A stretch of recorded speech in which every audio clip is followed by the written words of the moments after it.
être bon au micro. Vous trouvez peut-être ça curieux qu'on a choisi ce thème-là comme 5e mythe à défaire, à déboulonner durant ce webinaire. Bien, je vous confirme qu'on l'a entendu assez souvent. Tu sais, la phrase qui dit « Ah, tu sais, telle personne, tel collègue, là, il a la parole facile, il n'est pas gêné, il n'y aura pas de misère, c'est sûr à être sur scène puis à prendre le micro pour parler à notre monde. » Comme si être à l'aise de parler au micro, de parler devant un groupe, ça faisait de cette personne-là un bon animateur, une bonne animatrice. Je vous propose qu'on plonge dès maintenant au cœur du sujet avec la perspective de ma collègue et animatrice Taïna Lavoie. Le micro, comme les éclairages et la scène, c'est l'outil de plusieurs animateurs. Mais on n'en fait pas le même usage selon qu'on est sur un plateau télé pour enregistrer une émission, et là je m'y connais un peu, que sur scène, alors qu'on n'a aucun télésouffleur, une équipe de production souvent différente d'un événement à l'autre, et un public qui réagit au fil de l'événement, des imprévus, parce qu'on est toujours en direct. Ça demande beaucoup de concentration et de présence, d'énergie. Sans compter qu'il y a une bonne différence entre animer une émission de 30 ou 60 minutes et une rencontre des employés d'une journée complète, par exemple. Sur scène, ça demande des atouts différents et j'ai le goût de vous dire que ça demande une grande polyvalence, une grande capacité d'adaptation. Et je m'explique avec quelques exemples. Ça demande une vue 180, d'être toujours à l'affût, pendant, sur scène, penser au verre d'eau pour l'inviter, ajuster son micro si la dame est plus petite après avoir passé après un grand monsieur, savoir guider les gens en coulisses, sur scène pour la prise de photos, les gens qui sont sur scène ou à la table d'honneur, le lauréat qui dépasse le 2 minutes allouées pour ses remerciements. On veut le faire avec respect, élégance, politesse, mais comment on s'y prend? Maintenir l'engagement du public. L'animateur doit savoir créer une atmosphère, guider pour les moments importants, sans voler nécessairement la vedette aux autres personnes qui sont présentes. On veut considérer des ajustements de dernière minute sans dramatiser, mais à être prêt à toute éventualité. On veut créer le contact avec les intervenants connus de la programmation pour avoir une atmosphère plus chaleureuse, faire en sorte qu'on ait brisé la glace et que les gens le ressentent en salle. J'ai le goût de vous dire, soyez toujours prêts et prêts dans les deux sens. Prêts à toute éventualité, prêts à rebondir et prêts à proximité de la scène, de l'action, avec une chaise en coulisses, à la première table, tout près de la scène, à gauche ou à droite. Ne prenez pas une place importante. Prenez la chaise qui fait dos à la scène, à une table ronde, pour laisser la priorité aux participants de bien voir.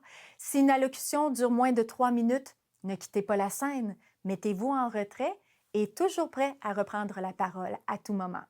On ne veut pas exagérer, mais être un bon animateur, et on le voit à tous les jours chez Éclosion, c'est être parfois, lors du jour J, être un gestionnaire du temps, un modérateur, un facilitateur, un rédacteur occasionnellement, un bon accompagnateur, un conseiller et peut-être même un psychologue dans certains contextes. On ne parle pas seulement dans un micro, on est à l'affût de tout ce qui se passe. On ne prend pas la place de quiconque, mais on est une source de référence et de confiance. Un bon animateur est le meilleur allié de toute organisation, d'équipe technique, des invités qui vont faire partie d'un événement. C'est exigeant, oui, mais c'est tout autant valorisant.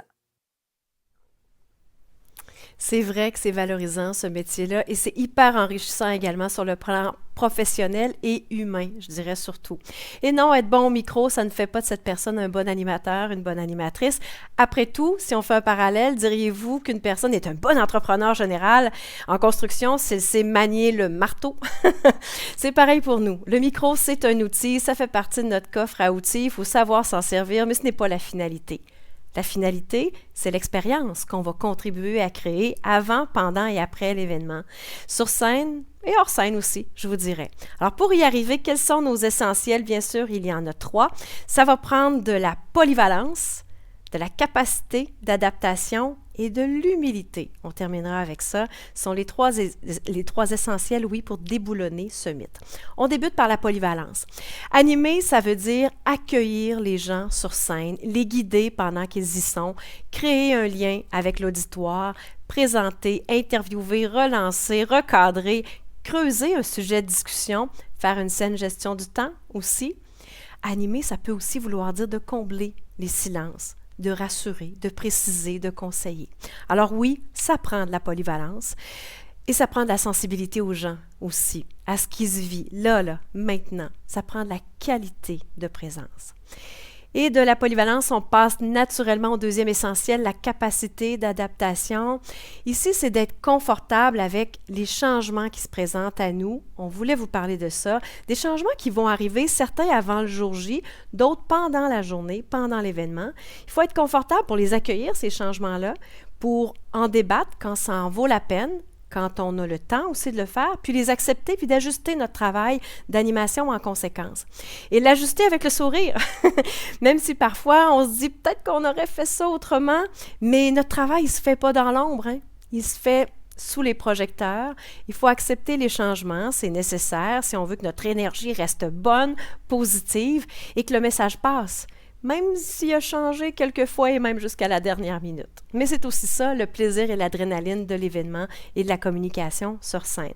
Alors oui, ça va au-delà du micro et ça m'amène au troisième essentiel sur ce thème, l'humilité.